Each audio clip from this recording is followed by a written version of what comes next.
നമ്മൾ ഇന്നത്തെ വീഡിയോയിൽ ആറ്റുകാൽ ദേവീക്ഷേത്രത്തെക്കുറിച്ച് പറയുകയാണ്. ആറ്റുകാൽ ദേശത്തെ പ്രസിദ്ധമായ ഒരു തറവാടായിരുന്നു മുല്ലയ്ക്കൽ തറവാട്, അല്ലെങ്കിൽ മുല്ലവീട്ടിൽ തറവാട്.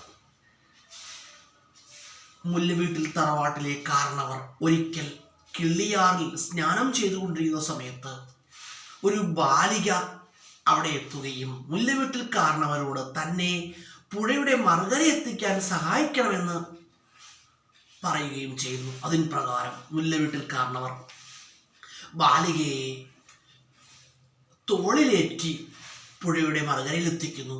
അദ്ദേഹം പെൺകുട്ടിയെ തൻ്റെ സ്വന്തം ഭവനത്തിലേക്ക് കൂട്ടിക്കൊണ്ടുപോകുന്നു. കുട്ടിക്ക് ഭക്ഷണം നൽകുന്നു. എന്നാൽ പെട്ടെന്നാണ്, അത്ഭുതമെന്ന് പറയട്ടെ, ആ പെൺകുട്ടി അപ്രത്യക്ഷമാവുകയാണ്. അന്ന് രാത്രി ഉറക്കത്തിൽ മുല്ലവീട്ടിൽ കാരണവർ സ്വപ്നം കാണുകയാണ്. ദേവിയെ സ്വപ്നം കണ്ടു.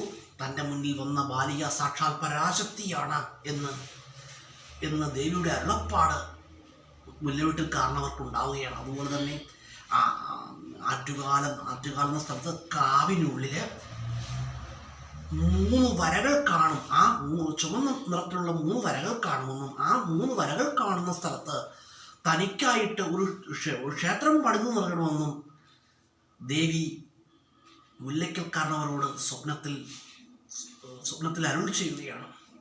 ഇതിന് പ്രകാരം പിറ്റേന്ന് രാവിലെ തന്നെ മുല്ലവീട്ടിൽ കാരണവര് ആ സ്ഥലത്ത് പോയി നോക്കുമ്പോൾ അത്ഭുതമെന്ന് പറയട്ടെ, 3 വരകൾ അദ്ദേഹം അവിടെ കാണുന്നു. അവിടെ അദ്ദേഹം മഹാക്ഷേത്രം പണിയുകയാണ്.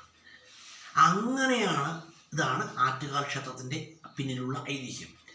സ്ത്രീകളുടെ ശബരിമല എന്നറിയപ്പെടുന്നത് ആറ്റുകാൽ ദേവീക്ഷേത്രമാണ്. സ്ത്രീകളുടെ ശബരിമല. കേരളത്തിൽ ഏറ്റവും കൂടുതൽ സ്ത്രീകൾ എത്തുന്ന ആഘോഷം ആറ്റുകാൽ പൊങ്കാലയാണ്. കേരളത്തിൽ ഏറ്റവും കൂടുതൽ സ്ത്രീകൾ പങ്കെടുക്കുന്ന ആഘോഷം ആറ്റുകാൽ പൊങ്കാല. ലോകത്തിൽ ഏറ്റവും കൂടുതൽ സ്ത്രീകൾ പങ്കെടുക്കുന്ന ആഘോഷം ആൻസർ എന്താണ്? ആറ്റുകാൽ പൊങ്കാലയാണ്.